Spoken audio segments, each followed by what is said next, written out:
Hello, hello, and welcome to another episode with Fellowship of Fans, going over the Rings of Power Season 2. Um, we made it, guys. We made it to the finale. And joining me today to discuss the finale, we have a pretty large panel today with more surprise guests potentially popping in and out throughout the stream. But let's start from the top. So, V, how are you doing? Hello everyone, happy to be infiltrating your stream once again. Love to see it. We also are graced by the Valar in the form of water with Omo. How you doing, Omo? Hello, hello, I'm doing fine. Thank you for having me. Always happy to be here. Love to have you. And also we have Nick joining us again. Good evening. Thank you so much. Well, afternoon, morning, wherever you are in the world. Nice to be here again. Love to see it. Love to see it. And a special surprise: we have the man behind the curtain, in front of the curtain. Apparently, we have Kyle. Pay no attention either way. In front of and behind, pay no attention. Nice to see you guys. And what an episode we have. Like, wow, this finale, we'll see what the chat has to say, but oh my God, there was a lot. And for me personally, I was like mesmerized at the beginning sequence. That was insane. I was not expecting that. So, without further ado, let's jump into it. So, this episode starts in the Dwarven territory. We had during the fourth starting to confront his father. His father was kind of massively obsessed with mining and trying to get to what we discover is a large chamber of mithril, and he meets an unexpected visitor. Um, how how do you guys? We'll probably go since this was a pretty large scene and surprise. Maybe we'll go down the panel and get everyone's thoughts. How did you? Did any of you anticipate this? Was this a massive shock to you? And how did you feel this scene transpired overall? So we'll start with you, V. So I definitely didn't expect the Balrog to go that way. When I first saw that the Balrog is in this season, I was like, I hope it's just a brief moment like in season one when he doesn't really wake up. But they made it so much more, but at the same time, as much as was needed. I'm really glad we didn't see like the fall of Khazad-dûm or anything because that was a fear of mine. And in general, it was a really strong scene, and everyone was like so emotional and involved. And I know everyone is talking about Peter Milan and Owain in saying their goodbyes basically as their characters, but I'm also I really loved how Disa and Durin said their goodbyes before Durin went to confront his father because he didn't know if he will come back exactly. And I think it was a very heartwarming moment between them. That's great. How about you, Omo? Yeah, I agree. I really liked, Balrog aside, I really liked the whole conversation they had about the arm wrestling thing and how literally in like 5 minutes time we cared so much about those two characters when in the last two seasons they basically were only talking about politics and stuff like that. So yeah. Yeah, yeah. How about you, Nick? Yeah, I totally agree. I think there's a couple of standout moments for this. Balrog, I think, was kind of half expected. Obviously, we saw it in trailer, so we're like, we were just waiting for this moment. But I think the whole arm wrestling thing, but it was just that great line of you have the strength to wield the axe, but do you have the strength to use it against your father? It's like, yeah, it just the combination of their relationship and their, always in the shadow and just like saying the arm wrestlers, like I suppose it's during the force things like, I am, the next in line, but do you think I should be the next in line or have the strength to be the next in line and stuff? And it's just that moment at the end where it's like, forgive me, my son. You're like, yeah, right in the feels, deep Well, feels. But yeah, great opening. Awesome. How about you, Kyle? Yeah, I won't. Echoing everything everyone else said, I felt this was probably maybe one of the strongest opening scenes of the whole series so far. The emotional payoff between during the senior and during the junior worked very well. Everything in this plot line has worked well. The visuals are incredible. I loved seeing Durin 3 take off his ring in defiance of Sauron and really showing why the dwarves, couldn't be wrapped under his spell. Well said. Yeah, it was a total shock for me. Like I was expecting the storyline to be during the third, kind of getting more and more corrupt, and I was expecting the music. Oh, amazing! I think it's probably the catchiest of all. I think this is the catchiest theme of all in the show. It's just like so simple, but so effective. Just pum pum pum. It just keeps going. Yeah, speaking of the music too, throughout this episode, there was a lot of like renditions of the themes that were really amazing. If I'm remembering correctly, um, this is later on in the episode. I wish I knew the track. I wish I was prepared for the stream. Dang it. There's a track that Bear McCreary wrote later on in the season 1 that he ended up premiering during Comic-Con the first year. I don't know if anyone happens to remember that track, but it's like super epic, has choir music. Nolva Maktar. There we go. Oh, and towards the end of this episode, we get to hear a little bit of that mixed in with other themes, and it sounded awesome. I gotta find that specific track later on today. But tangent aside, moving on. So then we get the storyline between the stranger who's not so much a stranger anymore. That reveal comes a little bit later on, which do we want to talk about that now? Do we want to save it for later? How should we approach that? It's a pretty big reveal. I think maybe I would propose we save it for later, like just discuss the whole thing, because it's like actually really a little of screen time. So maybe we just do it like later on in a whole big bunch. Perfect. Skip it. Skip it. All right, we'll hold that for now. So during this scene, we get the Dark Wizard facing off with the stranger, and he. I think I saw some content creators talking about how it's almost paralleling with the Scouring of the Shire, where this Dark Wizard decided to break the store's homes, which is pretty sad. And did any of you kind of anticipate the wizard going and destroying the stores this episode? Because for me personally, another thing I was not expecting. I was hit with 2 surprises early on in the episode, but go down a little bit. V, do you have any thoughts there? I mean, we knew the bad blood between the Dark Wizards and the Sturs. I didn't really expect to go down that rabbit hole. I feel like they basically opened up the storyline of Rune to the Dark Wizard and the Nomads more than the Dark Wizard and the Sturs. To be honest, at this point, I don't know if the Sturs and the Harfoots will really get that much time. Next season, we will just see them migrate. I don't know. I'm more interested in what is going on with this dark magic there than the halflings.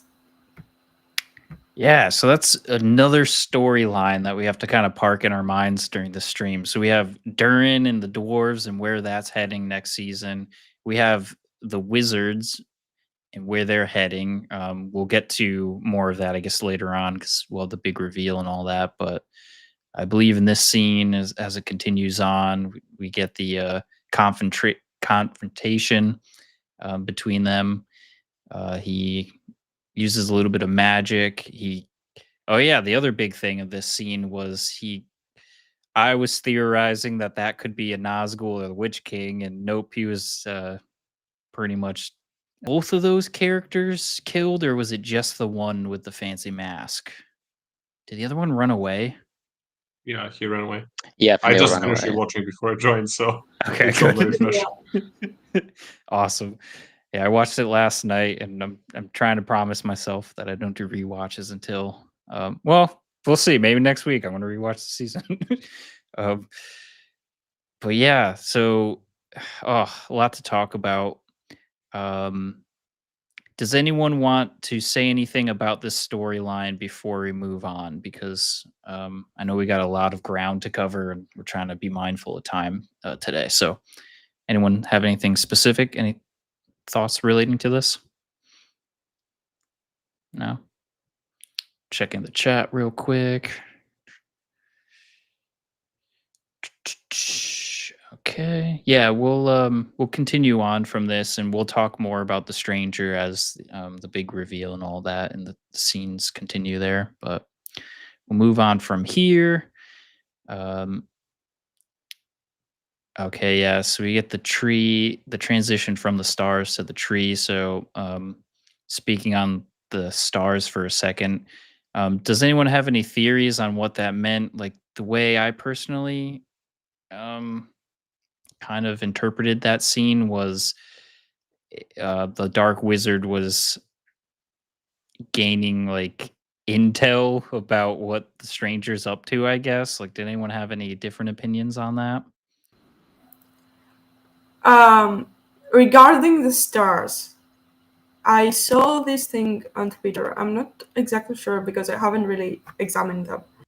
But someone said that it looked like the mark that Gandalf leaves at Bilbo's door, which means that, like, the Giron, yeah. Jessica put it in the chat. I don't know if Kyle in the background can, like, pull it up from the internet and put it next to the stars so that we can compare. Or it's probably something more for Sunday's stream that is a bit of the lore stream, but I don't know if I will be there this Sunday, so I just it pumped into my head right now. So everyone was like, "Oh yeah, this one," and I don't know, can we see somehow? I don't know. I think I'm asking too much of Kyle right now, but yeah, it does look like this a bit.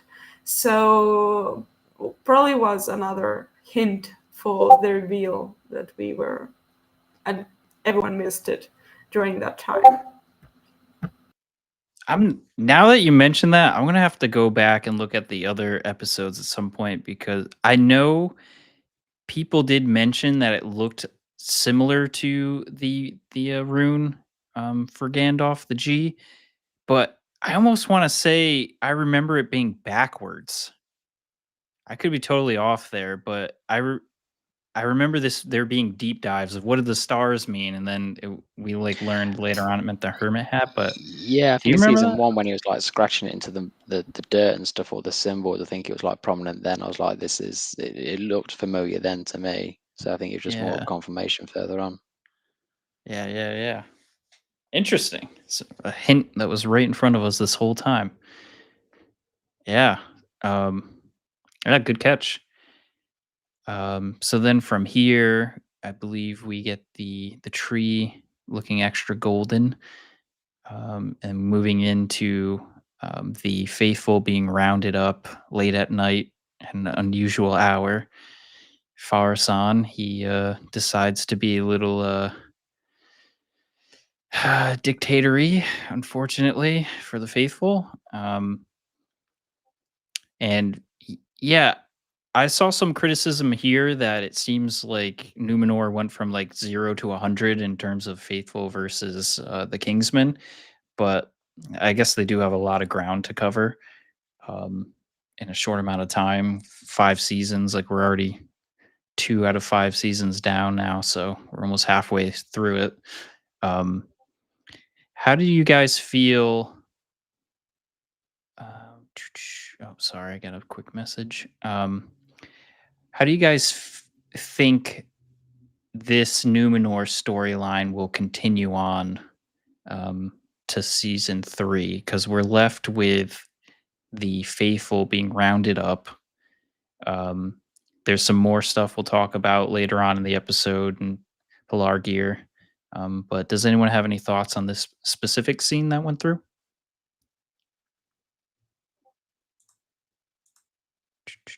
Sorry, I'm checking some. I think with Numenor, I hope they get the treatment Dragon got this season, because there's a lot of stuff going really fast, and it's like there was like 40 more minutes of screen time throughout this season of Numenor. I feel like the whole story would be like standing on stronger legs, and it will also like feel more worthy of like an emotional investment. I mean, I am invested, but I can really understand why a lot of people might not be, because even though it's like this is the story that's actually going to go throughout the whole show, it has taken a backseat basically for two seasons. But I don't know if that matters that much now that we have a dwarf among us, barking Runesong himself. What's up, guys? Hello, hello. The question is, what's up on your side? And do you just want to tell us how cool was that opening? Yeah, so I've been writing it in feedback forums and Reddit and places a lot, but it's just, I think anybody who's grown up with like my father's situation was my dad was a very tough guy, despite being a small guy. He was like 5'8", not a big dude. But he drove to work every day, like 2 hours in one direction. He worked like a 12-hour day and then drove hours back, and I didn't see him a lot.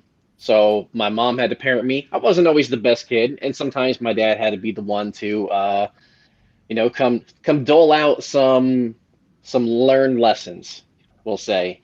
And but we're great, and we have such a terrific relationship now. But seeing the relationship that the two Durans have come full circle, and they get to have this beautiful, beautiful moment where he says, "I never let you lift your hand. It was you, just you, getting stronger. Look at me, my son, King Durin," before he turns around and goes full destruction mode and jumps and attacks the Balrog to potentially save his people and his son. It's just a beautiful moment. I got tears when I was watching it for the first couple times. Writing about it, it's still, it's emotional. I think that they really, really struck gold with the dwarves in this show. No pun intended. And obviously, a lot of people online, even people who dislike the show in general, have come to the conclusion that the dwarves are really, really phenomenal and they're great in this show. So it was just a great way to have a finale for them. Also, shout out to the team for putting the dwarves in episode 8, the actual finale, because in season 1, their finale was in episode 7 instead of 8. And that left me a little bit disappointed. And now we close out the season with them. So it's just all around, just a great time for the dwarves, even though we're losing a terrific actor who played a terrifically written and acted role. Like, I don't have enough nice things to say about Dad Durin. He's number one in my heart right now. It sucks to lose him.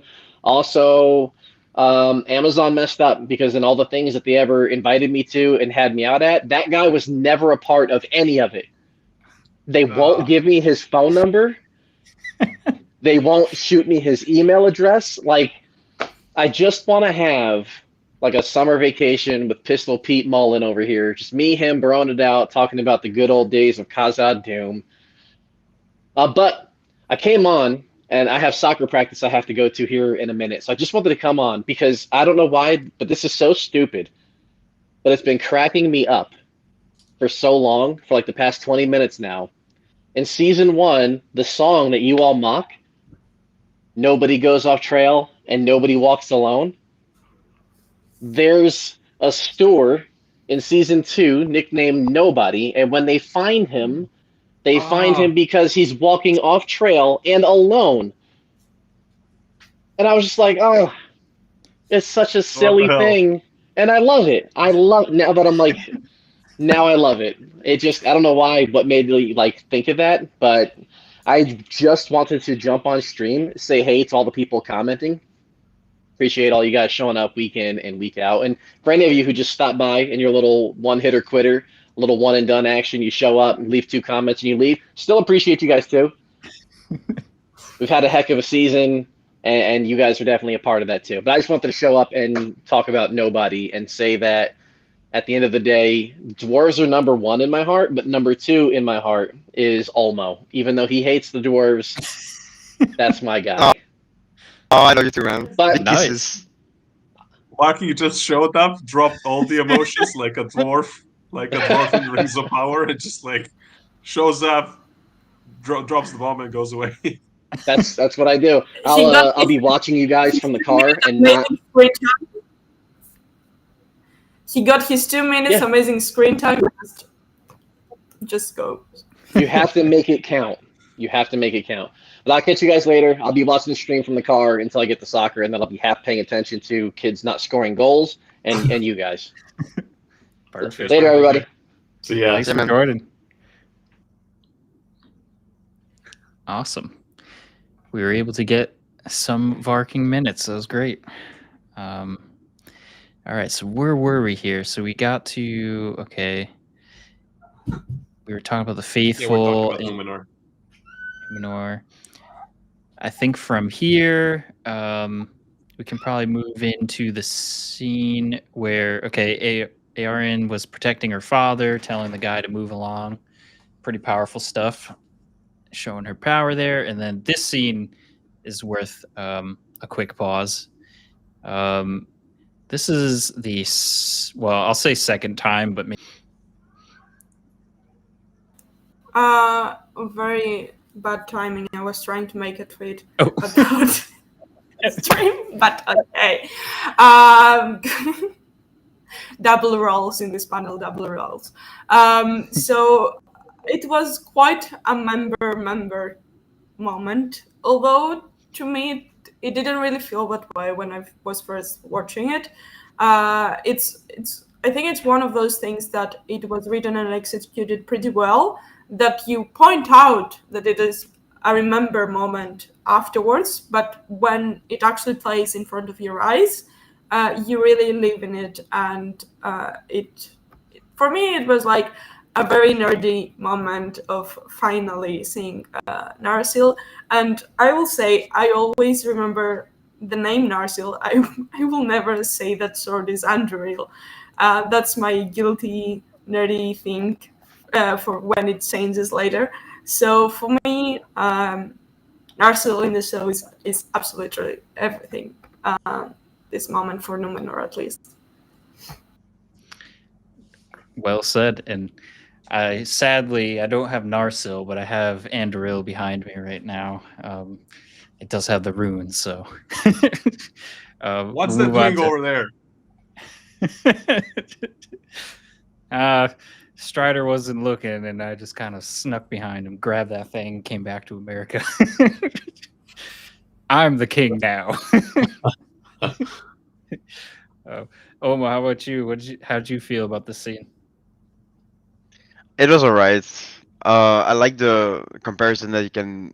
I saw some videos of like they put this scene right next to the one that in Return of the King with our dear and beloved Strider here. He had a bit more hair back then, but happens. But yeah, I liked it. Awesome. How about you, Nick? Yeah. I think there were some obvious comparisons. I think the way that Miriel was saying is like, go fulfill your destinies. It's kind of like the mirror image of like, put aside the ranger, become who you were born to be. And it was like, you are a commander now, fulfill your destiny. It was pretty much a mirror image of that, even to the extent of how Elendil grabs it. It's like, I think Aragorn does it as well, like just stick his pinky out and just like overexcited, pulled the sword out. I thought it was a pretty sweet moment, and I think it was one that I think Elendil needed for his character now, where he goes off to the west now. He's like, okay, we'll round up some of our guys for the west and we'll come back in a bit, kind of thing. So yeah, it was a nice scene. Great. And I'll skip over, I'll do Strider last, since this has to deal more with his family lineage. So I'll go to Kyle. Yeah, I agree with everything everyone said so far. I typically don't love the callbacks to the PJ films in this show. To me, they often seem forced. This one felt good to me. I'll just leave it there. Okay. All right. And without further ado, Strider. Yeah. I mean, I remember in season 1 when we first showed up in this room when Miriel and Galadriel walked in, and we were all. I mean, that first time we saw this room, it was full of Easter eggs. Towards X is around there.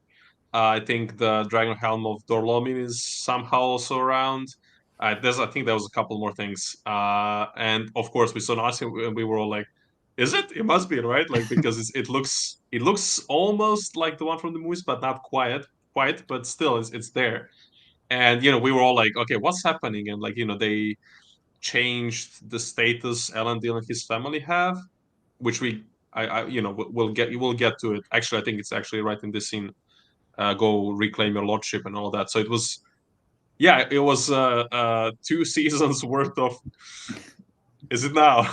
when is it gonna happen? When is it gonna happen? And it happened, and I feel like they didn't overdo it. I think like what Kyle said, there have been so many references to the movies. It's like at least every second one, like every other reference to the movies, it's like too much. Some of them click, some at least half of them do not. This one clicked. It was worth it. It was worth the wait. It was not overstated. Like it did what it needed to do within the story of the show. So I think like they really managed to pull it off. And yeah, I'm just happy. Elendil has Narsil, and all is good. We got a shout out to Anarion as well. Elendil is going home, or to claim his lordship. Things are good. I cannot be more hyped for his storyline in third season, especially because in this season, Elendil really stepped up and showed us who he is. Like we knew who he was, he showed it in this season, and now it's like third season is gonna deliver the goods, and I loved it. I'm really happy with it. And I just had a question that you might be able to answer. Do we know? I wish I could retain information better, but Amandil, is there a potential that he could be with Anarion in the West? Yeah, Amandil actually plays a huge role during the incoming events in the books. He plays a really big role, actually. Yeah. But I don't know if he's going to show up. They did mention him though, actually, right? They did say Elendil, son of Amandil, when he had his trial. So they also name dropped him. But I don't know. I'm curious because they haven't mentioned him. Like I feel like if he was in the show, I feel like he's probably dead in the show, because if he was alive, I think they would have mentioned him. Like my son is there, my father is there. They would have said it. So sadly, I'm afraid we will not be seeing that. But who knows? One can I hope. think we'll probably see surprise Elendil. us. We'll probably see Elendil fill that role, most likely. Yeah. Yeah, that's a good point. Yeah. Cool. From here, okay, so we're 30 minutes in. We'll see. I'll pose one more question. Might be dangerous because this is supposed to be the fun Friday crew, so not diving too deep into lore. But we're left with this scene of Miriel basically saying, "Hey, go to your family and all that, and I'm going to stay here." What do you think? If maybe we'll just, if anyone wants to answer this, just jump in. What do you think Muriel's fate's going to be? And if it is book spoilery, just, I mean, you can just say like, I envision her following the path of the books or something. Like, I don't know if I'm limiting people now, but if anyone wants to jump in,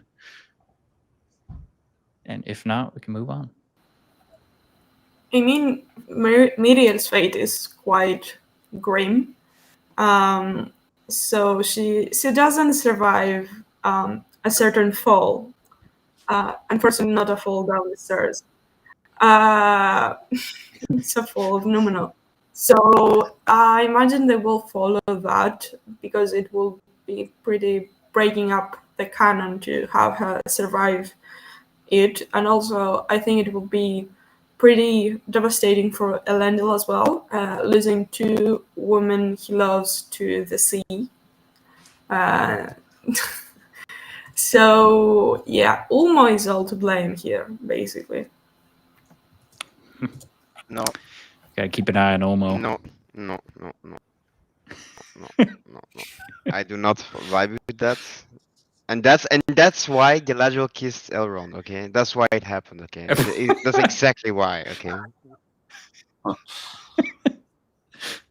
Wow.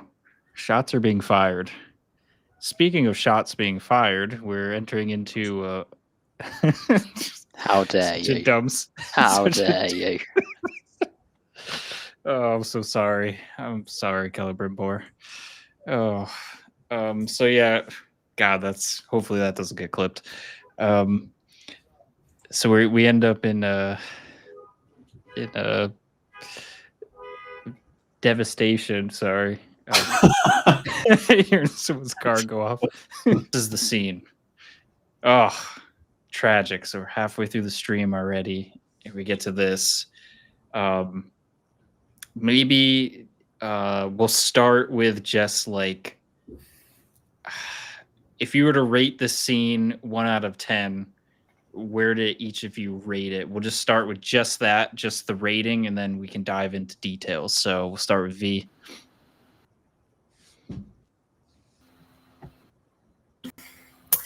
My mic, sorry. Devastated. Not even rating it, devastated. That's all. Devastated out of 10. Out of 10. Anyone have another rating other than devastated out of 10? Because I think that might be 9. I'll actually give a number. I'll give 9. It's a 9 for sure. 9. Yeah. And I think we did catch whispers in the Fellowship of Fan rumor mills of there potentially not being a banner this season, Celebrim banner. And when the scene plays out towards the end, I feel like we got a glimpse of it through the spear. I have a question I want to pose people on this, and we can definitely dive more into the scene because I'm thinking future already. This is even more gruesome than the scene itself. Do you think in season 3 we might still get the banner? I think the moment's gone. Actually, V and I were just discussing this before the stream, and I believe the banner is paraded around when Sauron gets to the Grey Havens. So as long as we're teeing up for the War of the Elves and Sauron, then we can still potentially get it. It's in general paraded around Middle-earth. Yeah. I mean, I still count this as a banner moment because he was a banner just for the eyes of Sauron. If you don't get it, this So was it still. Yeah, this is still a banner. This is my Celebrimbor banner. I see already the tweet. I'm so sorry. I'm hanging out too much with D. And also the other thing we were saying with Kyle is that maybe he will make it a banner in front of the gates of Eregion, and the scouts from Rivendell will come to see the state of the city and see the banner and transfer the news to the sanctuary that is now Rivendell. And then we will see the elves properly mourning Celebrimbor and have like a closure with that.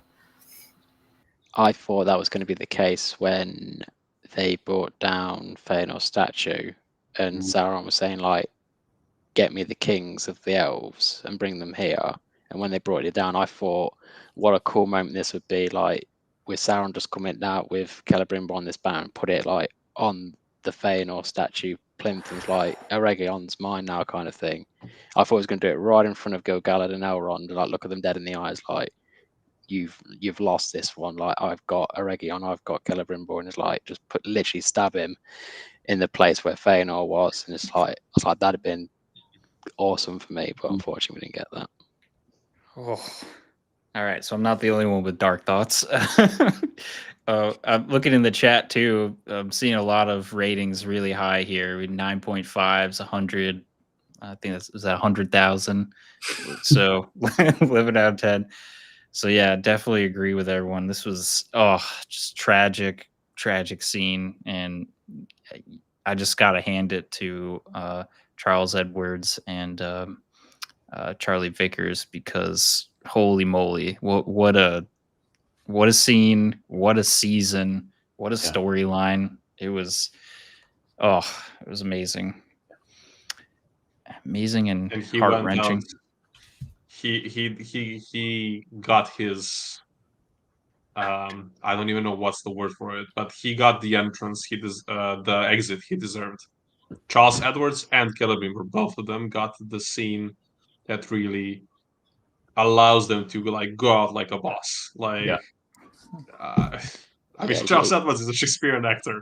Like the man totally owns he knows his stuff, and he just showed it every second of this season. He was just like perfect, and this whole and I'm also very happy. I think I can see what some people. I think I saw some people on Twitter not being fans of Celebrimbor saying like foreseeing what's going to happen to Sauron and all that. But I felt like it was actually very on point because it's a very common thing in Tolkien, the dying person having this gift of foresight that something is about to going to happen. It happens. Like this is a thing that is from the books. So the fact that they wrote the scene like this, I feel like it just screams Tolkien. It's absolutely on point, and the delivery was perfect. And Charlie Wickers's reaction as well was perfect. Yeah. So I feel like the scene was just, I mean, it was gut wrenching because know I think we all really loved Celebrimbor, especially after the season. But it was great to finish it this strongly. Like the power was there. I definitely went into this season as a skeptic because I didn't feel that one season was going to be enough to do Celebrimbor justice, and they pulled it off. So I was really happy. And boy, did they? Yeah.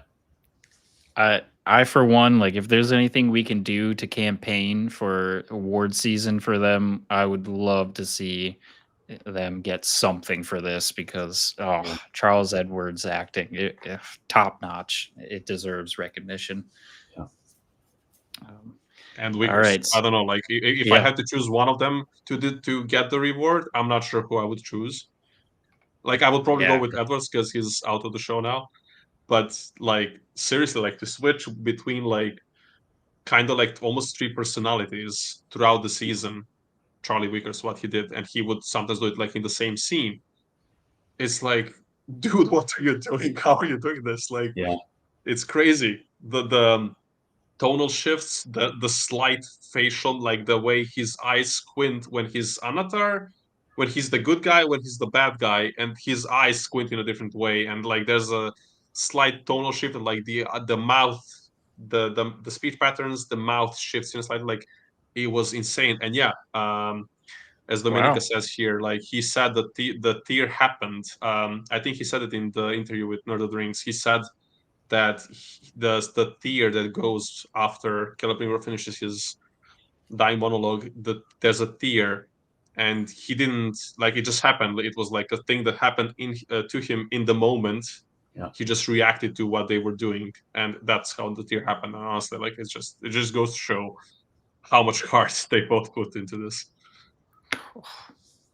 That's a great tidbit there. Holy crap. Oh man.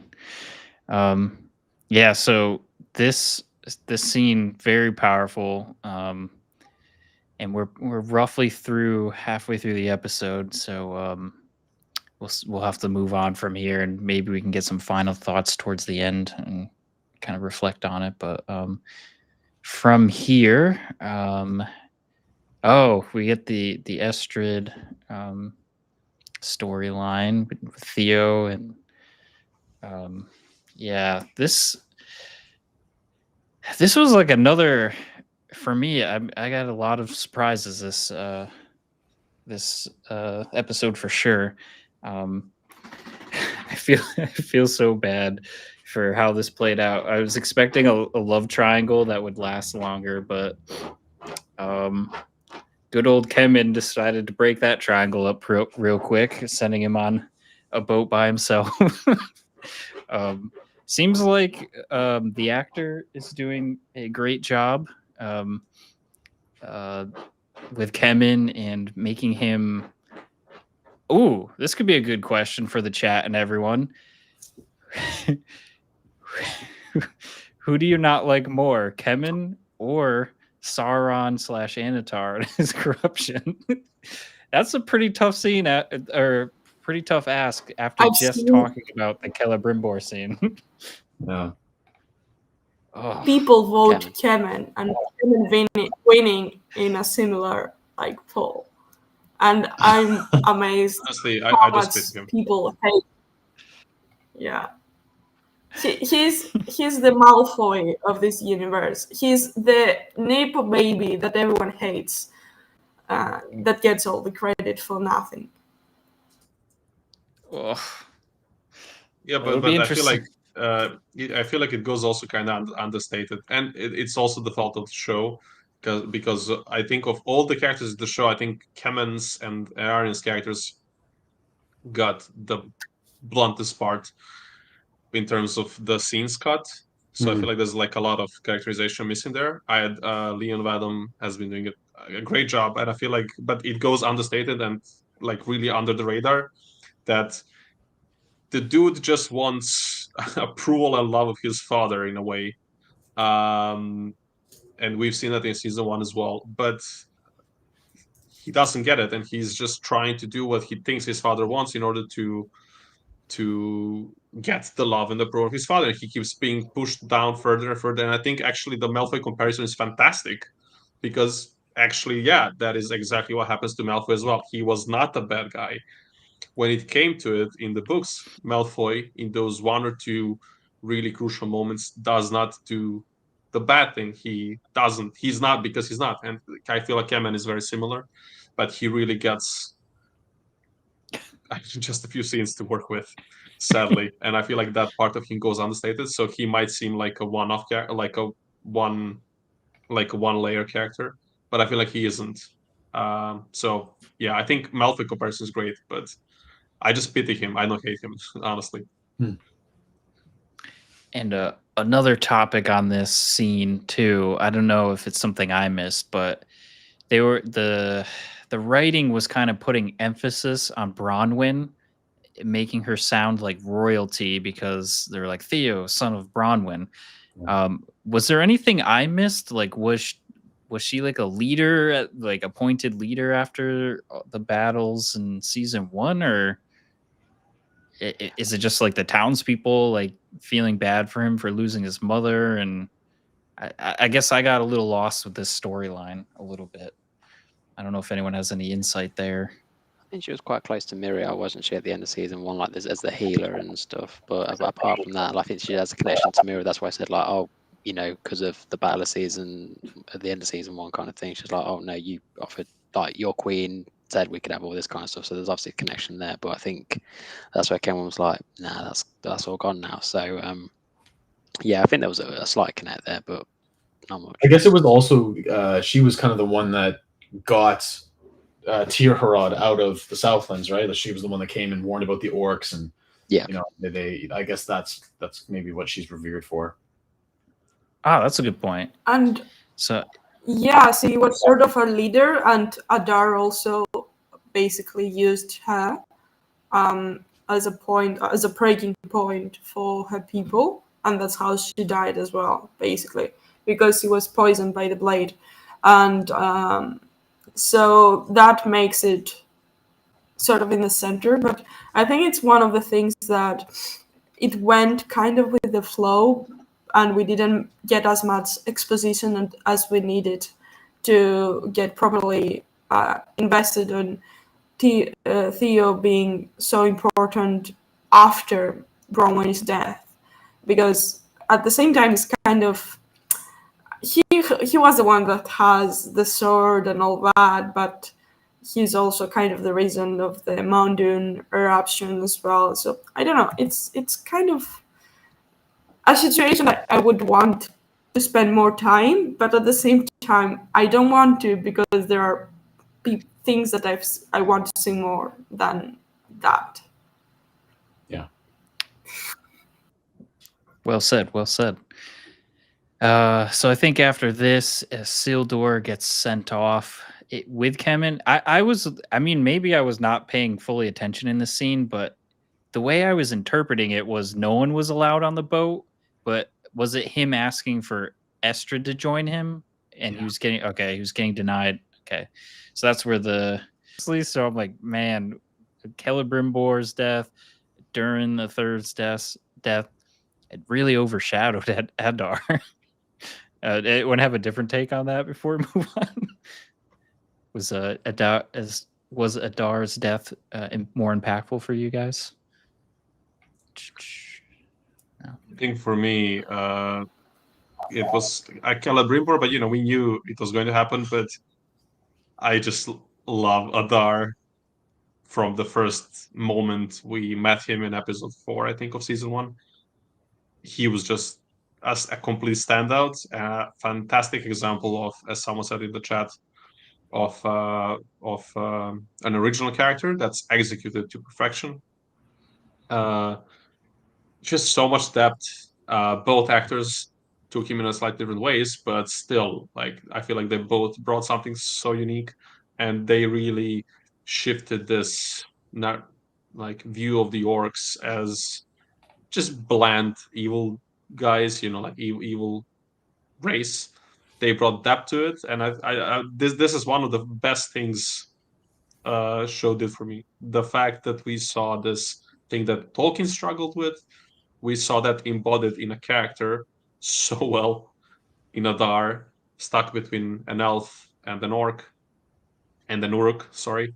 And I remember we were theorizing that, I think during season 1, that this is how he might end, that Sauron will turn the orcs against him and they will kill him. And I'm sorry we guessed it, but I guess it helped to get prepared for it, because it was heartbreaking. And him, like to his last moment, he was not giving up on it.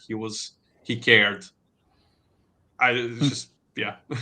I'll miss him more than I'll miss Celebrimbor, because I knew Celebrimbor was gone, and I was always hoping that Adar might live to fight in the Battle of the Last Alliance and die there or something like that. I mean, it was a wild dream, but it was fun while it lasted, and he will be gravely missed.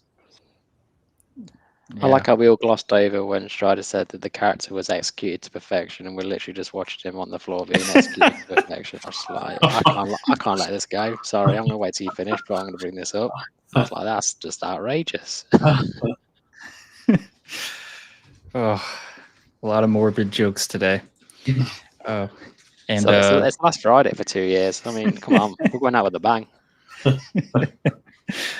And it looks like for who are we hating more, the poll is 87% Kevin. So wow, Yeah, almost unanimous. So unfortunately, I have to drop out now. I have some plans, but I feel like the conversation, we'll have more conversations in the future. So I'll get my thoughts in then, and can't wait to Kevin. Dang it. Yeah, we'll regroup on this more. And one thing I wanted to leave for the chat too, I'll review it later, is as we're getting nearing the end of Rings of Power now, is there any other content you would like to see? Like, would you like us to cover any other shows, or would you like us to have any special shows on Rings of Power in the future? Let us know in the comments, because yeah, I'm going to miss hanging out on Friday, so we got to find something new to fill it in. So I'm sure we'll do a couple more of these for sure. Like, there's a lot to talk about and to unpack, and it's a long wait. So we'll be talking about Rings of Power for quite a bit. Yeah, perfect. I'm going to drop out as well, guys. But thank you so much for having me for the last few weeks. It's been great. Thank you so much for being with us. Pleasure. Yeah, and I mean, we'll keep doing this. So we'll probably talk next week again or something. But yeah, thank you, and yeah, have I'll a see you good next evening. week. Yeah, I'll see you next week. Perfect. Cheers, guys. All right, Thanks so much. Thank you, guys. I will also talk about, and I hope I get to join on Sunday, but I'm not sure as well. So it was fun being here. I also already talked too much about the episode yesterday, so I think I've done my duty with that. Have a good conversation. And to the very highest. yeah. And have a good rest of your stream, guys. See you. have a good one. Bye. Bye. Oh, thank Well, you we're for about halfway through the episode. Strider, do you want to take it away? Yeah. I feel like we haven't heard Ulmo in a while. So what did you think of? Yeah, I'm in the editing cave right now. What did you think of cooking. Adar's final moments? Yeah. Sorry, I'm in the editing cave. Our dear and beloved V has put me on a duty for something, so I'm cooking up something. But no, Nice. I really liked Adar. Like I also mentioned it yesterday during the Twitter space, but I liked that we don't find out who it is, like what his real name is. Because when he said like, oh, he was like teasing it somewhat, you know.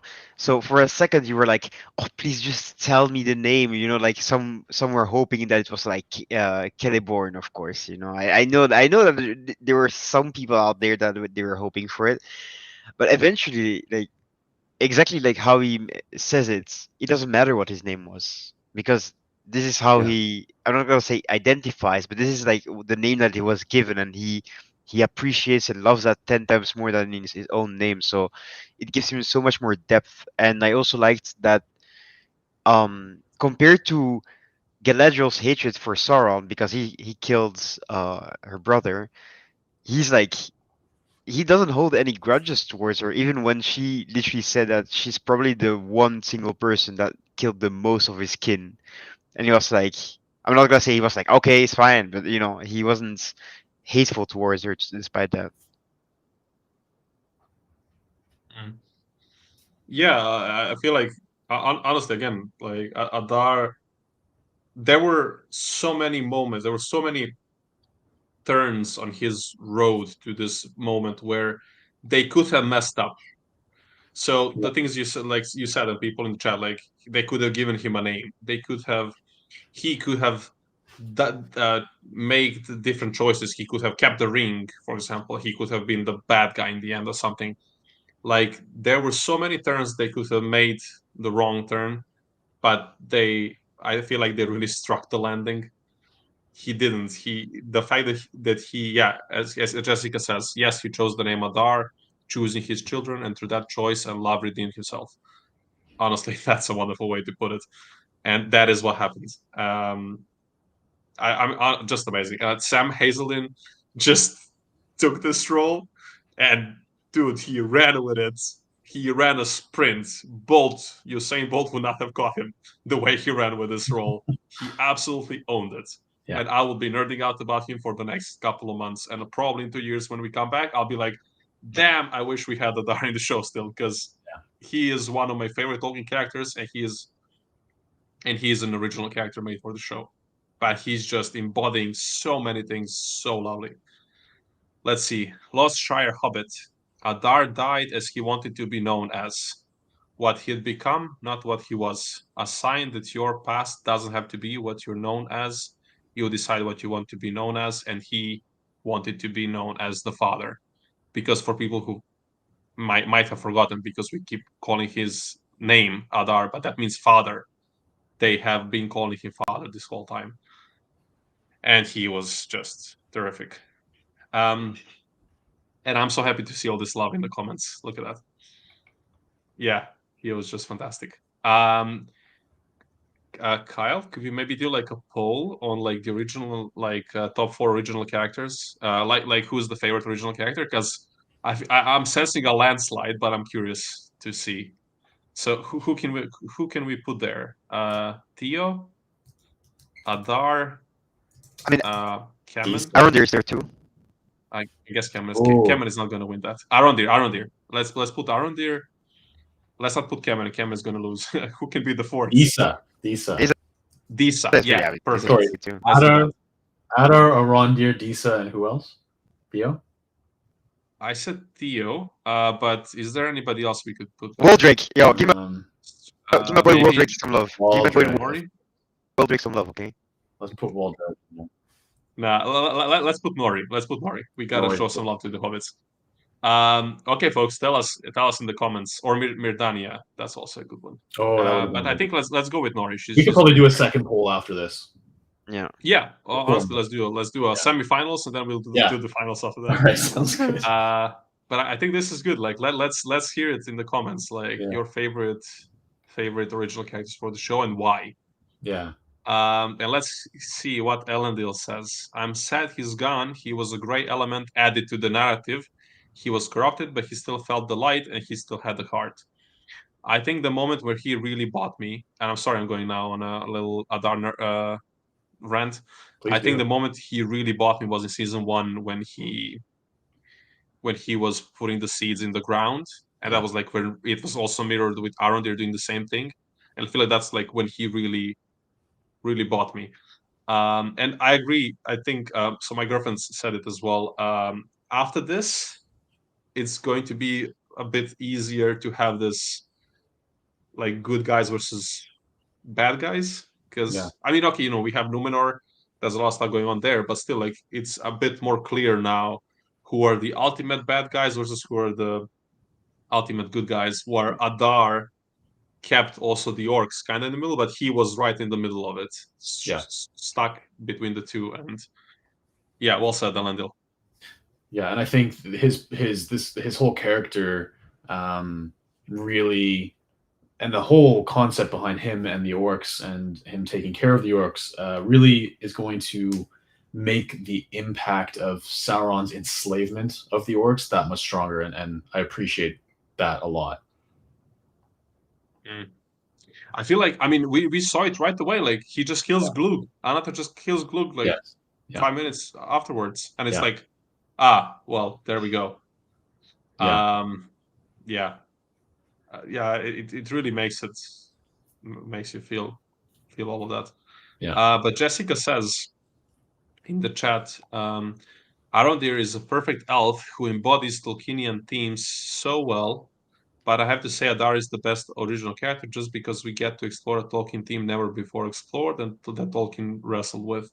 Yeah, exactly. I mean, like the portrayal of orcs in this show really brought out something that's like, as you said here, it's like really deep. Simon Tolkien liked Adar as well. As Adain says. And it made so much fuss, like, orcs having families and like not spawning out of earth and so on. Like it brought so many things out, and like this show really deserves more credit for bringing very deep lore stuff out. Like this whole thing, and then to put this all personified in this character, it's fantastic. I agree. I think it engages with Tolkien's themes. The show in general engages with Tolkien's themes in a different way than another adaptation might, and I think that causes it to get lost sometimes. But I agree. There are certainly some cases where it deserves more credit in that, because that's one of the biggest, I think, issues that a lot of people are having. And I know we're only 2 seasons in, and we need to see those themes fleshed out more. But seeing Tolkien's themes in general, I think, I do think the show is doing a good job of in a lot of ways. Yeah, I mean, that episode 4, I know a lot of people didn't like it. I can see why, but for me, I really liked episode 4, especially like that scene with Arondir and the Ents. Like, man, that struck chords. I got just a little goosebump here because I felt that was a really wonderful scene, even though it was short. It was between all these like original characters and so on. It's completely made up for the show, but like it really hits. It really shows this extremely deep appreciation towards nature of the elves through Arondir, and it shows us way more of ants as a race. Like we saw so much of them in like those 3 minutes on screen. Like there's so many good things that I feel like season 1 was a mess in many ways. So a lot of things got lost in the chaos, but I feel like I feel like I'm going to enjoy rewatching season 1 now. For me, like I rewatched it before season 2 now got out, and it was it wasn't easy. I was like, okay, my 4th rewatch, I'm done. I don't like these things. There's a lot of cringe moments. There's a lot of bad moments. Those annoying bad pre-battle speeches and so on. Like this, but I feel like now with the hindsight of season 2, it made season 1 better, which is actually a really big accomplishment. Yeah. And then just adds to the fact that season 2 was also on its own really good, but it made season 1 better, which is like, well done. That's a big thing to do. Yeah. I think the show takes, and I know we've talked about this before, and maybe this is something we should talk about more on the Sunday show. But the show takes a lot of personal investment and a lot of engaging, keeping yourself engaged and talking to others. And I found that was required for me. That was required less during this season than in the first season. Yeah, for sure. I mean, I think I said earlier in the chat, but I mean, for me, interacting with this whole community, with all of you in the comments, every video, and so on, and with people in Fellowship fans and people on our Discord server and like on Twitter and so on, like I've learned so many things. Like I picked up so many things about the lore now. Like even though I knew so much, but like there's all this history of Middle Earth stuff that I haven't gotten into that much yet. I was kind of saving it for like a later point in my life. It's a decision I made like a couple of years ago, but I think I have to like finally go and read it. And like I learned so much, and like people keep finding these little details. Like there's this weird thing in the show that happens, and then tomorrow on Twitter there's like 5 threads explaining why this thing happened, and it's like, wow, that's actually something from like deep Tolkien lore from some lost paper that we uncovered 10 years ago maybe. And it's like, wow, this show really does get so many things right, even though we don't realize it. And I think that's part of the reason why it gets flack for being an adaptation. It draws inspiration from so many different sources than just the material on the second age that Tolkien wrote, and that makes it, I think, difficult for a lot of people, and difficult for the show trying to balance all of that. But to me, it's clear that the love is there for it, and it's pretty cool. I think our friend from our channel, David, he said it really well a couple of weeks ago. He said that the show does on the macro level, so like the wide shot, it really gets the themes, and on the micro level, the tiniest little details, like these little nuggets of lore that gets dispersed across the show, they do those really well. But like it's the middle part where they kind of struggle, and the middle part is actually like usually the surface layer. So it's like the most obvious one, and the fact that they struggle in that layer takes it away from this overall impression. So Kyle, as you said, like you have to interact a bit more. You have to maybe like do a rewatch to be like, oh, that's what this thing meant. So yeah, I think that's pretty on point. There's so much in the show, like honestly. Wonderful. Yeah, I agree. Yeah, let's move on. So we have the betrayal, and Adar is killed by his children, and then Sauron shows up, takes the crown, and confronts Galadriel.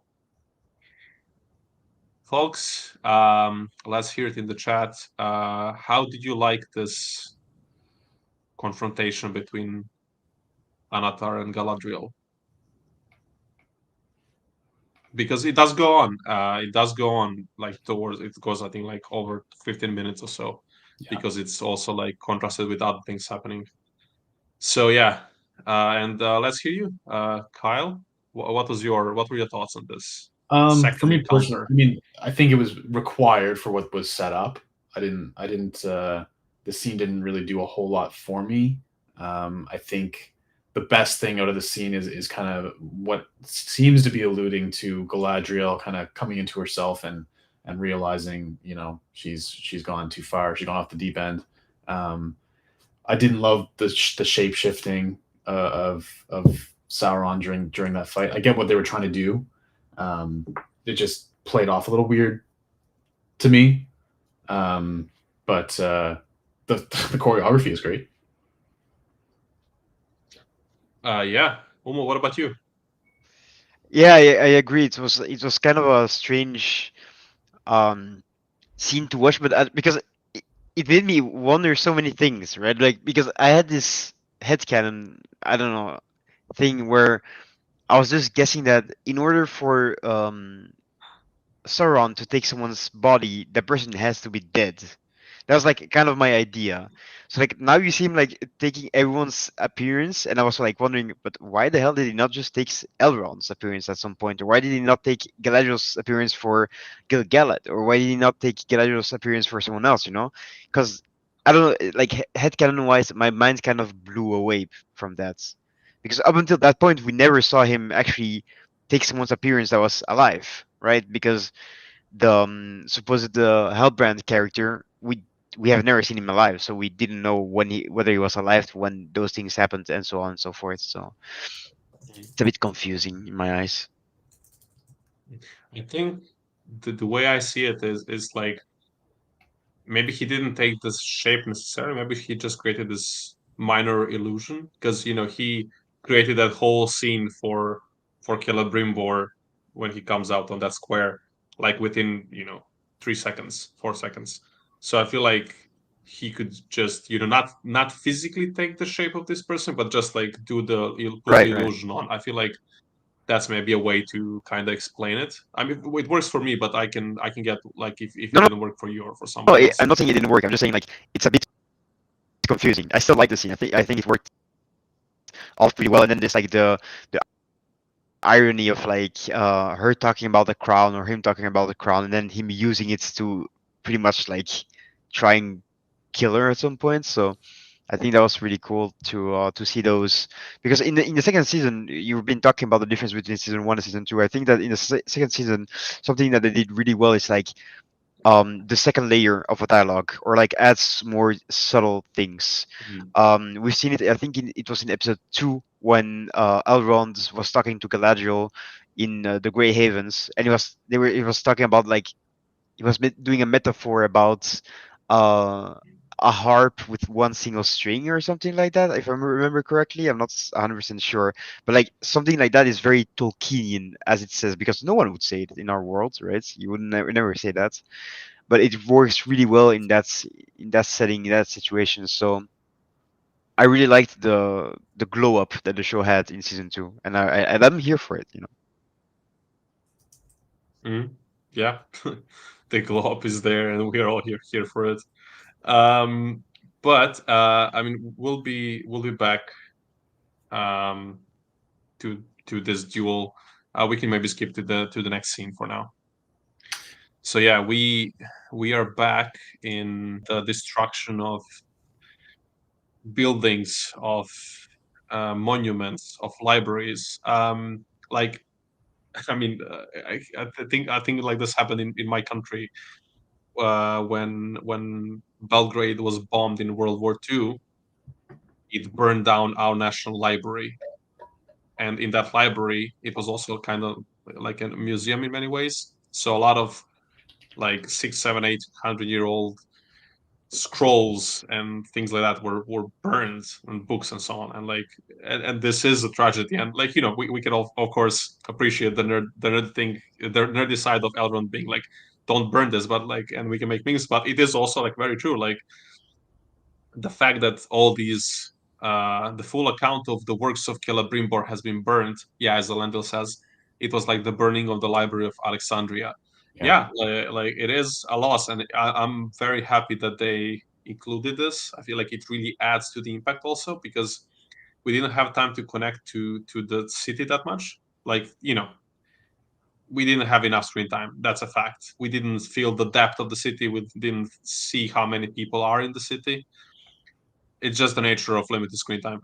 But I feel like this really add like this extra level of, okay, it is really a shame that this city is being destroyed, because it was this bastion of knowledge and so on. Yeah, Ao. Someone said Elenda said it, Library of Alexandria, but yeah, I had that same thought as well. There's several of those instances throughout history. I mean, the sack of Constantinople as well, and so on. Like it's just a loss of knowledge that obviously human lives are more important, but human lives are in many ways contained in these historical books, notes, works of art. and to have those destroyed and lost, it's a shame. But I've been rambling about this long enough. So, Kyle, what did you think of this scene where we have this? We have Gil-galad and Elrond trapped. I don't think we expected to see them in this in such a situation. But how did you think about how it was handled, and what did you think of Gil-galad so far? Like, especially also maybe like also a reflection of his role in the battle. Like, how was all of that for you? I think I'm on the same page with a lot of people that I haven't been huge on Gil-galad so far in this show. Again, like I think you say, partly just not enough screen time. I will say this episode in particular gave me some of the best Gil-galad moments. Even though it wasn't for me the best episode, it was definitely Gil-galad's best episode, I think. His little comment about the dwarves arriving, and then his comment to Galadriel as well. I love those little moments. There's a bit of levity with Gil-galad, and I can see him becoming more of that in future seasons, because we really do have to love him as well before the end. I think here I was just waiting I was still anticipating the dwarves showing up. So I was like, okay, when are they coming? When are they coming? When are they coming? So I enjoyed that little bit of tension as well. Yeah, I agree. I feel like actually I would say as well. I think this might have been his best episode so far. Yeah. Within these 2 seasons, which is good. If it's going upwards, we're on the right track, and we have 3 more seasons to fall completely in love with this guy. And it helps that Benjamin Walker is a very adorable, hilarious dude. Yes, very charismatic. He is extremely likable. Yeah, and I think his hair looked great in this episode also. It did. Very magnificent. Very demure. I want to say that the comparison between Gil-galad season 1 or pre-fighting versus Gil-galad during the fighting is night and day. Like when he was just being a politician, you're like, oh my god, this guy's talking again. Oh my god, he's talking. He's keep on talking about going to Valinor. Like who gives a damn about it? But when it comes to fighting, it's like, yeah, I know my stuff. I've been through this stuff, so I can handle it. No worries, So you can clearly see his experience even in the episode before this, when Elrond was completely baffled by Durin not coming. Gil-galad's like, yep, that happens. Like you just gotta pull through it. That's stuff. That's war. Yeah, that was a very understated moment. Like he could have said like 5 annoying things that would come to your mind sooner in that scene when Elrond is on his knees and just like, the dwarves will come, Durin will come, and then Gil-galad looks at him, and it's like he had his back. He didn't scold. He was like, let's just prepare for battle. Let's do what we have to do, and that's it. Let's go. Keep moving forward. Like, no, I told you so. No, you made a mistake. No, whatever. Like, I feel like that was a really subtle but such a great moment of like what true leadership is like. Like, you don't put down people when they make a mistake. You just roll with it. Like, well, the mistake was made. Dwarves seem to not be coming to help us, but okay, we gotta go. We gotta do what we gotta do. So yeah, I agree. Also, a side note, definitely a shout out to the song that he did in was it the first or second episode? Incredible. That's true. Absolutely. Oh yeah. I watched that clip of like that 50 seconds at San Diego Comic-Con of him singing. Yeah. Oh my god, like that's so good. I really need him to do an a cappella version of that, because it sounded even more epic like that when he just let his voice like completely go for it. Honestly, I think I enjoyed it even more than the actual song, even though the song is absolutely amazing as well. Like he just has this like, and his stature, like I really feel like he's growing into Gil-galad, and I feel like 3 seasons down the line, when the time comes, I really think he will be the Gil-galad we need him to be. It feels like I think he's already kind of there, but he is for sure on the way. Just more of that, please. More of it. Yeah. Okay, let's can we check in on the poll? Let's do that. All right. So, who is your favorite original character? And it is Adar by a landslide. Yep, not shocked at all. 70% Adar, 14% Wait. Arondir, We still 14% Disa, need to 0% add. Nori. We still need to add Waldreg, because this is the semifinals. Okay, Waldreg is still in the middle. I think that's already a given. We already know everyone's favorite is Waldreg, so it's unfair. Hey, let's go. Let's go. Join the dots. Okay. So who do we do next? So we have Mirdania. Okay. We can do Waldreg. We can do. He's the best one. Theo. Chat. Who? We can do. I want to. Valandil. Put Valandil there. Okay. So what did you Valandil, say? Mirdania. Waldreg, Mirdania, Valandil, and Theo. Sure. No, did I say Theo? Yeah, we can do Theo.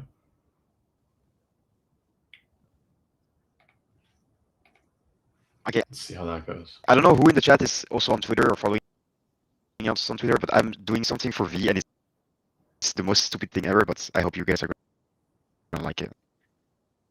Nice. I feel like this is going to be a much closer struggle, at least a little bit closer. All right. So what do we have? Malva, storyteller. No, Malva is the worst character ever. I hate her more than Kemen and Anator together. No. All right. So let's move on. What's the next bit here? So maybe we can we can. I mean, it looked great to me. Like, it looked fantastic. Oh yeah, the whole scenography here and the skies in the background being all pink like that. Yeah, that was so beautiful. Like, yes. And I feel like the choreography also didn't feel overdone. I think one of you said it. Like I think Kadi said, like look at this shot. Yeah. And like just this, look at that, those skies in the distance. It's just the background. Yeah. This really does seem like a movie. Like we have been watching hours of Middle-earth movies. And, sieges do go for weeks. They go for months. A siege of city this size, it would go for months. I think Aragon was like on the siege, I feel like 2 years even. I'm not sure. I think it was on the siege for a long time. Yeah, and I believe they said that before the episodes dropped, they said that the siege does last over a period of months. I don't think we necessarily see that on screen, but that's what they've been saying. So actually, this said, but it was a scene between Celebrimbor and Anatar before Celebrimbor, I think, realizes the deception. I feel like there's a mention of weeks. He's been working on the rings for weeks. Yeah. So I guess but it's like this is the drawback. This is the problem of the fact that we have limited screen time. So Amazon, please fix that somehow. That, and I know obviously like the Battle of the Last Alliance has to kind of be the big epic battle of this whole show. So I do wonder if they're holding some of it back a little bit to so we can contrast and it'll look bigger than compared to everything else, right? Yeah. Baruch Kazad. Yeah, we also got that shout out. Axis of the Dwarfs, Kazad menu. The dwarves are upon you. Yeah, I'm waiting for the moment where we hear the whole thing. I hope we hear it, because usually we just hear the Baruch Kazad. I don't know. I hope. I think the Battle of the Last Alliance, honestly, that should be the whole last season even. But it's tricky because I think Barad-dûr was under siege for like 7 or 9 years or 11 years. One of those three, I feel like. I think it was 7. I'm not sure, but I think it was 7. We're going to get it. I mean, everything is going to be compressed. Everything we get is going to be. Yeah, we're not going to get the 7 years. But again, it's like, can they do the whole season? But also it's like, because you have to think about the dynamic of the show. Like, how do you show us that the time is passing? So they have to have like several battles during this siege where they're like the Last Alliance, maybe they are managing to capture like different parts of Mordor, and they're just like fighting like for every step of the way. Yeah. I think it's going to be really, really interesting. But if they can pull it off, it will like if they can do justice to the Battle of the Last Alliance, there are not going to be many things on TV that you can watch ever that will be bigger than that. Yeah. Like, that's an insane thing that we still have to look forward to. Yeah. And hopefully they figure out how to do battles by then. I mean, they'll have plenty of chances. I feel like we're going to have at least 2 battles pro. Yeah, exactly. I was about to. Thank you, Rory. Which means we will still get some version of Guathla. Do you guys think? Yeah, I was thinking, like, I think we'll get the War of Elves and Sauron in the next. Well, we kind of already season. we already see the seeds being planted. We're having Kennen arrive in Pelargir, and we're definitely going to see that. That's exciting. Yeah, and the whole discussion at the very end in what's going to become Rivendell. Yes, it's already set up. Like, how do we handle Sauron's armies who are ravaging across Eriador? So totally. Yeah, who knows? Hopefully they can figure it out. But I feel like we'll have, I think probably at least like 2 battles. I feel next season, like there's room for it, and this is where like we see like the war starts here, and then the war is full on raging across Middle Earth in the next season. It's going to be really interesting to see that. Yeah. But let's go to, we have 26 votes in the poll. It's quite close. So let's see. Valandil 46%, Mirdania 34%, Valdrek 15%, Theo 3%. So before we move on to the finals, I just want to give a quick shout out to Theo, and I want to hear everybody's thoughts on Theo. I feel like I didn't really like him that much throughout season 1, throughout season 2.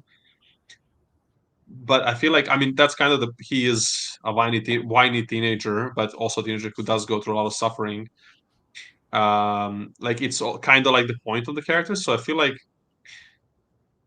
in the last episode, I was kind of like, man, I like Theo. Kemen, you show him some respect. I swear I'm gonna strangle you. Like, show that dude some respect. He earned it.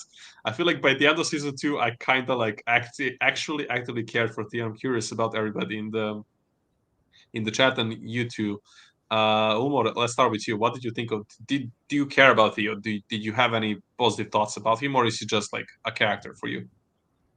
I think he still has some growth to do, because around there called him the new Lord of Pelargir or whatever. So there's still some work at hands.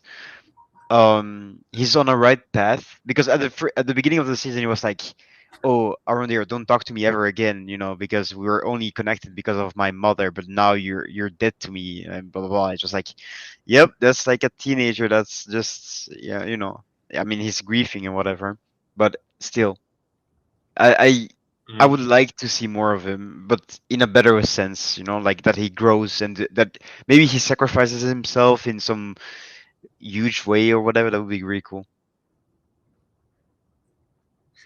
Yeah. What about you, Kyle? Yeah, I agree. I think he still has a big role to play. I think they've been developing his character quite slowly. It's a slow burn over a couple seasons. So I find him pretty middling for the most part. He has some good moments. He has some moments I really just don't care about. I am interested to see what his path is and where they take him, because he can kind of go 2 ways, one of 2 ways, and it'll be interesting to see that journey, I think, overall. Yeah, well said. Yeah, I'm very curious what they're setting him up to be. So I would say, before we move to the final poll of the best original characters so far, I want to make this fair. So in the first semifinal, we had Adar winning with a landslide, but we had Arondir and Disa tied. Kyle, can we just get like 2 of them? Yeah. To see who of them goes to the final?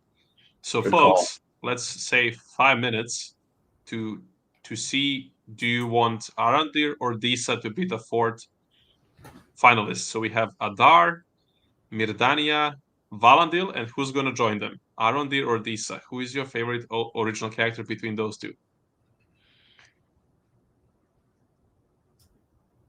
This is going to be fun. Okay. Let's well, we give them time. So we have Narvi here. Yeah. Narvi is not an original character, but he didn't really get a lot of screen time. So Kyle, how do you feel about Narvi so far? Like, he was around, but I liked that they gave him the role of what Delve Master they called it in Khazad-dûm. I really liked that he was being given like a title and a role. I would have loved to have seen a bit more of his relationship with himself and Celebrimbor, and maybe even at some point see him mourning Celebrimbor's death. I think someone mentioned that in the comments as well. But I like that they've expanded his character. I think they've done a good job of expanding his character and giving him more agency than just being a crafter. And he's great. He's great. Kevin Eldon is great. Yeah, I feel like he did a great job with the limited time he had. Yeah. He was Narvi. Yeah. But yeah, I agree. It's a huge shame we didn't get more of him killing Celebrimbor. I like seriously. It's such a shame.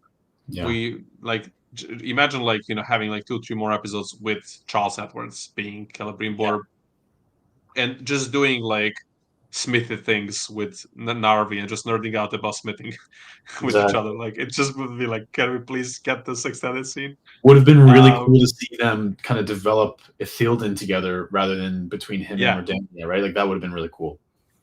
Yeah, we could have done that. We could have seen that scene. I absolutely agree. So it seems like Arondir and Disa, 62 for Arondir, 38 for Disa. Let's one more minute to see if people want to maybe try to make it more interesting, and then we'll go to the finals. All right. So Kyle, can you scroll? What's the next thing? Here we go. Okay, this is a big thing. So yeah, Galadriel burns Sauron. You want to heal Middle Earth? Heal yourself. Yeah, she said go to therapy. Honestly, sorry? She said go to therapy. Yeah. Okay, see a shrink, dude. I like it. It's plus I think we mentioned it a few days ago. I don't know if it was I saw it on Twitter or something, but they said this felt the most high fantasy thing you could ever imagine. When eventually when they're gonna raise their swords, they're okay, this is Dungeons and Dragons type of thing, or that shot's really just oozes high fantasy to some extreme that I don't even think Peter Jackson did in some way. You know what I mean? I don't mean it negatively, but yeah. I think this show is more high fantasy than the films are in a lot of ways. It is. Yeah. And rightfully so. It does make perfect sense that it is like that. Yeah. Yeah, I'm excited for Galadriel in the next season.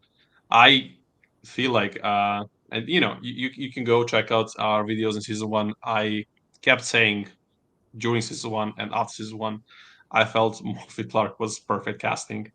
I agree. She is absolutely wonderful. Yeah, I mean the casting in general. I think. Yeah. Oh yeah, for sure. I mean the whole cast seems absolutely lovely as people. I've been watching a lot of interviews in the last couple of weeks, and they all seem like a really, really lovely bunch of people. Yeah.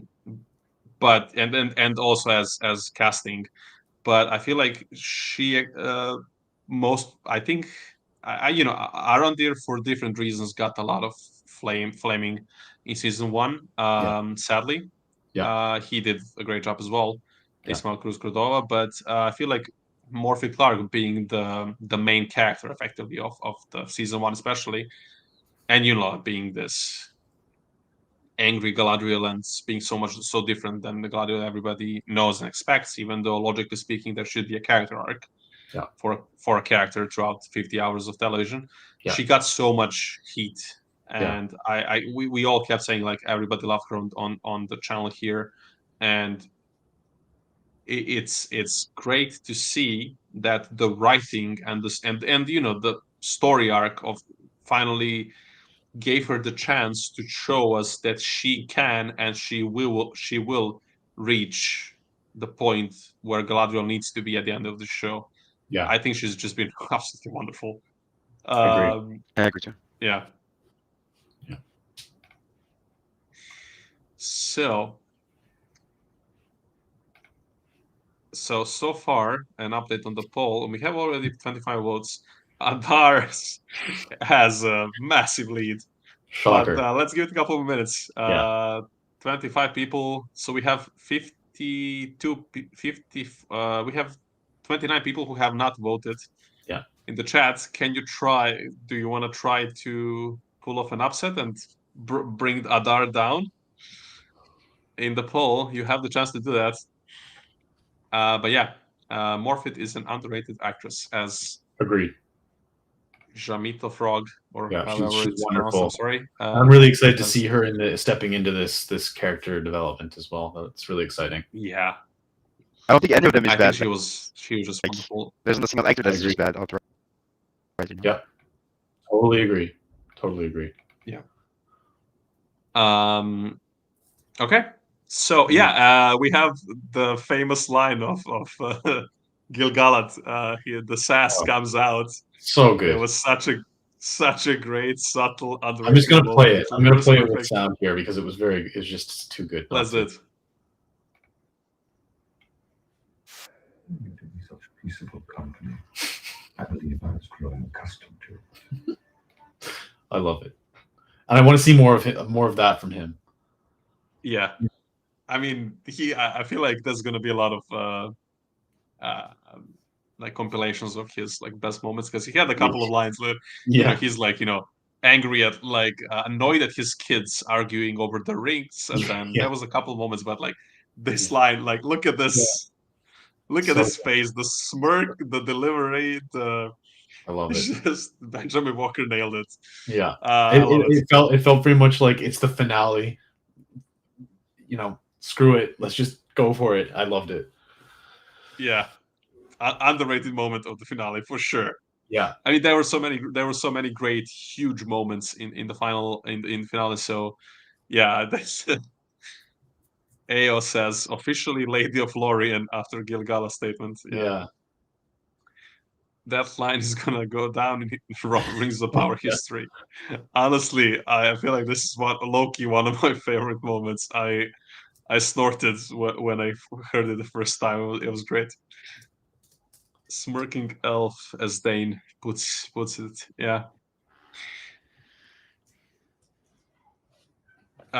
Cool.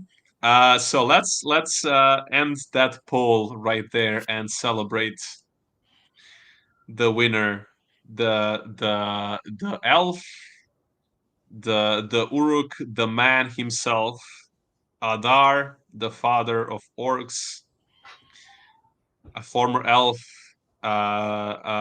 stuck between the two, chose his path, stood by it until the end, protected what he believed in. Which was his children, and yeah, I'm happy with this, but I'm absolutely not surprised. We have rambled about Adar, and I will be rambling about him for years to come, probably, because he deserves it. But yeah, I'm happy, and the results finally are Adar 69%, followed by 20% for Arondir, which is absolutely fair enough as well. He had a great season, I feel. He had some really good moments. Mirdania 6% and Valadil 3%. And to be clear, this does not take away anything from any of these characters. They were all played wonderfully by their actors. It's just Adar was one of the main actors. He was one of the main actors of the show. One of the main characters of the show in these two seasons. While these others, two of them were definitely supporting casts, and Arondir in a way was as well. He was he is one of the main characters, but like not one of the carriers of the story. So it makes sense that Adar takes the cake, and we talked about it. All right, so congrats to him, and let's see how do we wrap up here.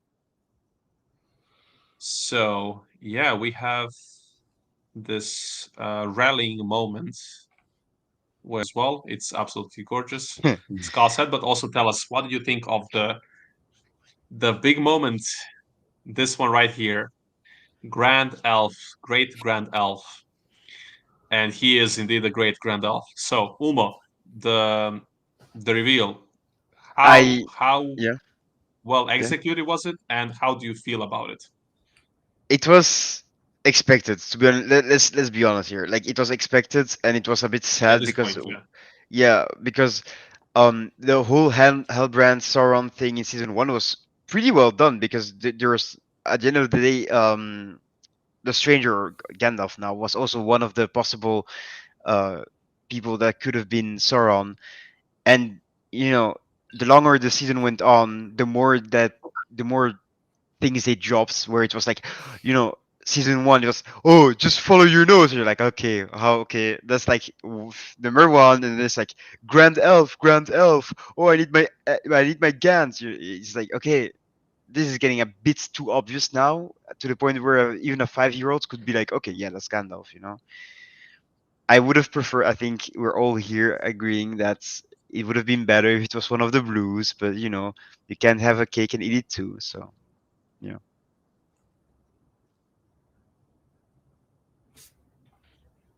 Yeah, you are right.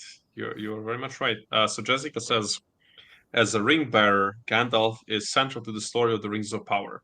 But by inserting him as a Blue Wizard stand-in, the showrunners have given us the story of the Blue Wizards. Yeah, I think you hit the nail right on the head there. Kyle, what do you think? Same question for you that was for Ulmo. And yeah, what do you think also of this comment? I'll keep this quick because I'm very passionate about this particular subject that Jessica's commenting on here. I agree. Gandalf is one of the ring bearers. This is the Rings of Power. They want to show that. They obviously want. I mean, they paid $1 billion for this show. They want to be able to use probably the most recognizable character that they have the rights to use. So I get that. I'm trying to put myself in the mind of someone who's a casual fan who thought that, who would expect Gandalf to be in this show. And I think this is probably pretty cool for that kind of person. So I'm trying to think of it that way. If we are indeed getting the story of the Blue Wizards in the East, and it seems like that's where we're going, I think that's cool. I'll take that, and try to remain positive about Gandalf being in this show. Yeah, I think that's very true. I think, as Jessica says, if he and the Dark Wizard were just Blue Wizards, this storyline, which is already disconnected, would be even more disconnected. And also, Jessica is on fire. She had a lot of great observations this whole evening. Yeah. So thank you so much for that. And yeah, also the fact that we just get Gandalf the Blue. So basically, we're getting the Blue Wizards in a roundabout way. Honestly, I'm kind of happy with it. Even I was hoping for the Blues from the first moment. That was like that. It's just shouting in so many ways. The Blue Wizards, but he has I mean Daniel Wayman. He's been so lovely and so wholesome from the first second on screen, or maybe like from the 5th or 10th, because he does show up quite dramatically. You're right. I should have added a little note on that if anyone's going to play Gandalf, Daniel Wayman makes a wonderful Gandalf. Absolutely. My shout out to my girlfriend. She was unhappy when I told her it's probably a Blue Wizard, because I was really sure it was going to be, because they did make him to be like feel as warm as Gandalf. Yes. as wholesome as Gandalf. Yeah. And I was kind of very sad that she was very disappointed at it, and I can feel like a lot of people could be, because depending on the way you were exposed to the Lord of the Rings, depending on the way you grew up with these characters, they can mean a lot to you, but in different ways. And for her, for example, she was very she would have hated the show if this wasn't Gandalf, Exactly. because he is so dear to her, and honestly to me as well. Like if this was like if we had this whole season like this and then he wasn't Gandalf, like I would also be, but it's a different discussion, I guess. And the fact that Daniel Wayman is just so lovingly dear to heart as Gandalf, he is just absolutely perfect. And again, Jessica keeps shooting like 10 out of 10. Showrunners made a smart decision by letting us fall in love with Daniel Wayman and the stranger before revealing his Gandalf. Ian's shoes are tough to fill, and that's absolutely spot on. I feel like this was actually a really great, inspired choice to go with this story. Because if they were like, "Oh, this is Gandalf," like we fell in love with him, and then we learned, okay, this is Gandalf. And I feel like, you can argue about the quality of the reveal. I can totally get arguments that maybe it was too fast or whatever. For me, it did kind of land, because they've been teasing it very clearly the whole season. So like if you've been paying attention, it's like, okay, it must be Gandalf. So by the time it comes, it's not like the moment itself it's very short. And I feel like they could have easily overdone it, but they didn't, because they had the whole setup throughout the second season.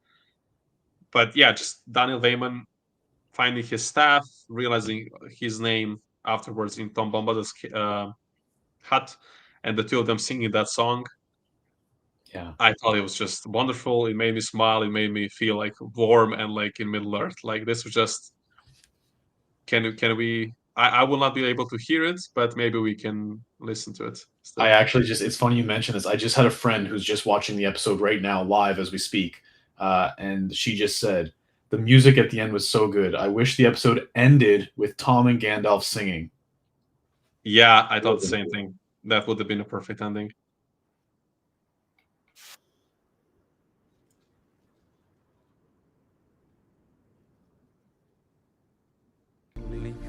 You on the feather, wind on the open hill, bells on the heather, old Tom Bombadil.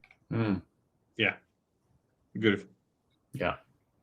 And I really agree. I feel like this would have been the perfect way to end the season, despite all the darkness and all of that. I mean, okay, the moment in Rivendell is great. It also works, but I feel like this really would have been the perfect way to wrap it up. Okay, let's maybe do like one final very quick poll just to sum it up, while also we discuss maybe like some kind of like a rating for the season. So, folks, can we do like a poll? I don't know, like 1 to 4, 5 to 6, 7 to 8, 9 to 10, and then let's just wrap it up with that. Thank you, Kyle, very much for doing that. Ulmo, do you want to give us your rating, and maybe like if you want to like compare it also like to season 1, like what would you rate season 1 now, and then what's your rating for season 2, and then we'll do Kyle, and then we can wrap it up.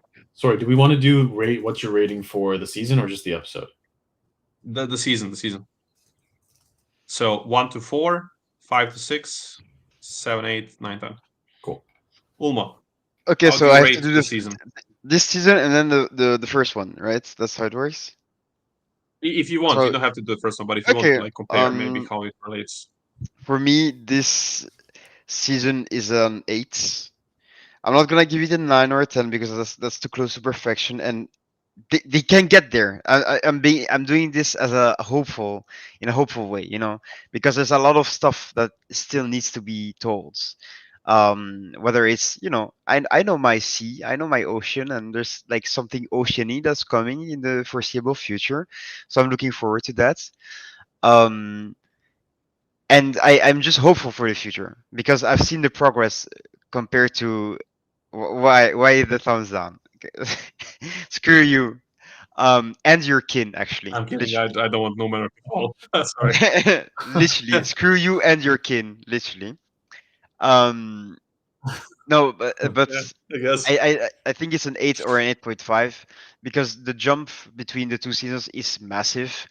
We've seen that the showrunners can take feedback and they take it really well, and they progress. They have such huge progress where it needed to be done because everyone knows that they don't really need visual progress in the sense that like camera work is always good. They've done like the long shots and the one takes and it's really fantastic, but they've done that in season 1 too, actually, so it's not like crazy difference. The biggest difference is definitely in the writing, and one could also argue that in the costume departments there has been some upgrades too, but I think everywhere there's been some upgrades. If I would have to give a rating for season 1, now that I've seen season 2, I think I'd have to give it like a 5, like barely passing, if not a 4 maybe, just because you have people that can write. I mean, back then I'm not gonna say they didn't, but they were still in the process of learning and all of that stuff. And you definitely have the actors that can give that.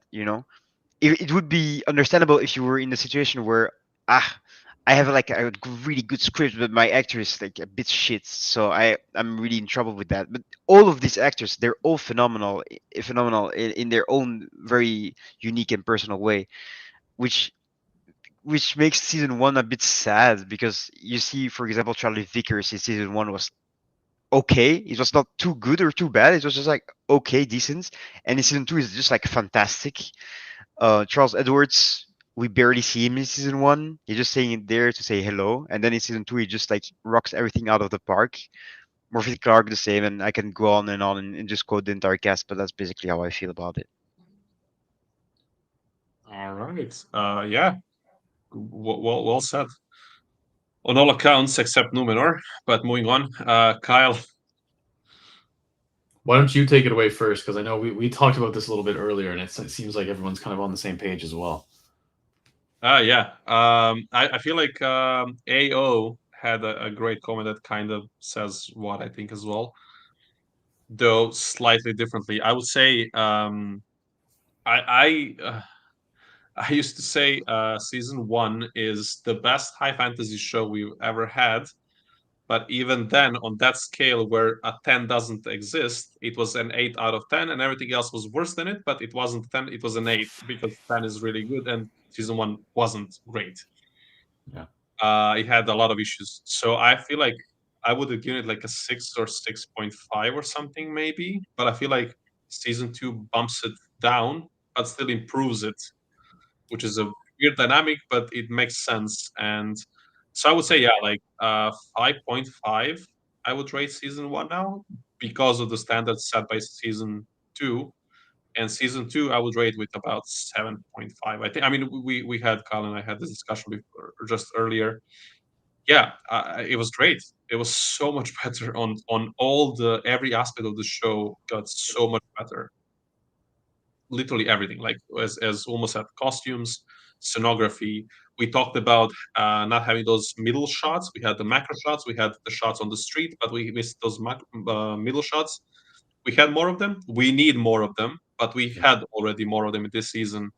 Yeah. Writing has been better. Acting, I mean, acting was pretty good already, but it also stepped up, even though it was pretty good. But it was let down by the scripts. Music, I mean, I think the music is the only constant.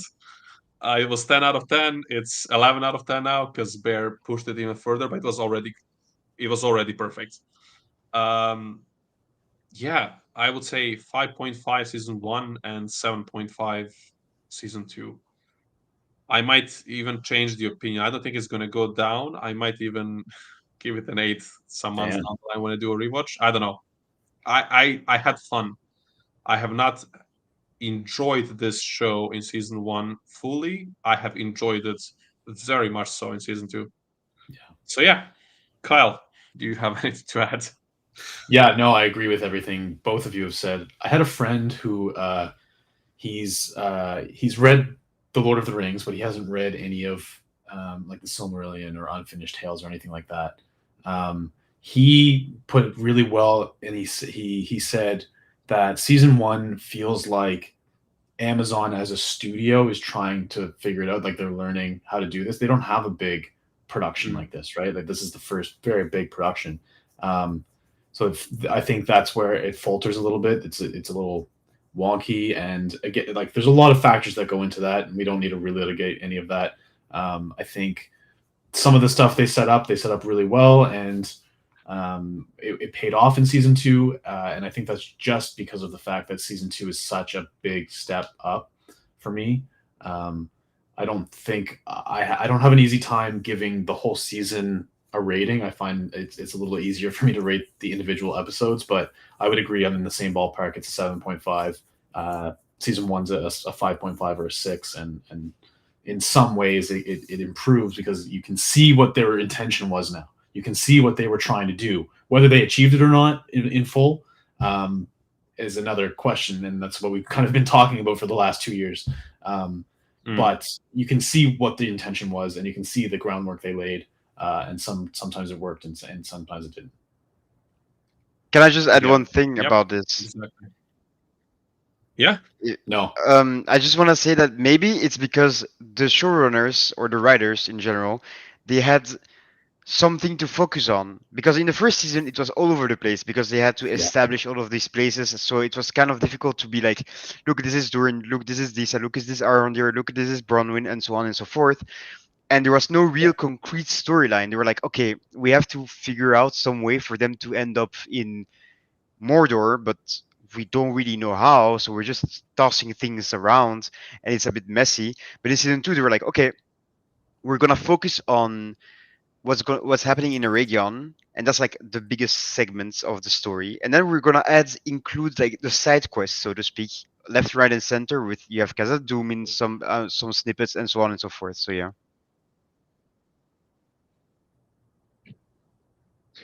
I think that it had a really hard time to set up a lot of things, especially.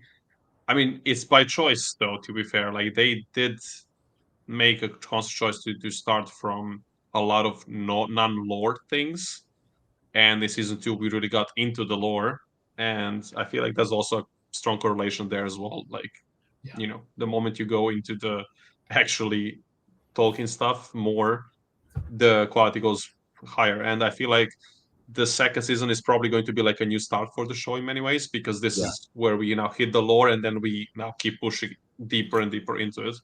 I think a lot of what we saw in season 2, we were expecting season 1 to be, right? Yeah. Very true. Yeah, we were. Yeah, exactly. We were expecting a lot of these things in season 1.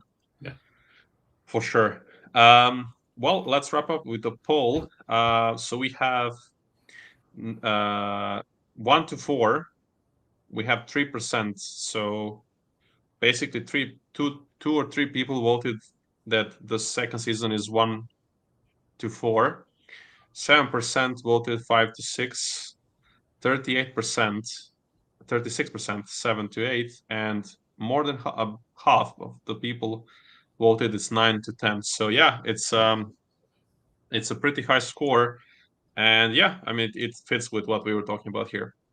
So I think with all of that, we've been going on for quite a while. So I'm just gonna give a quick shout out to Shiv for hosting the first half of the stream.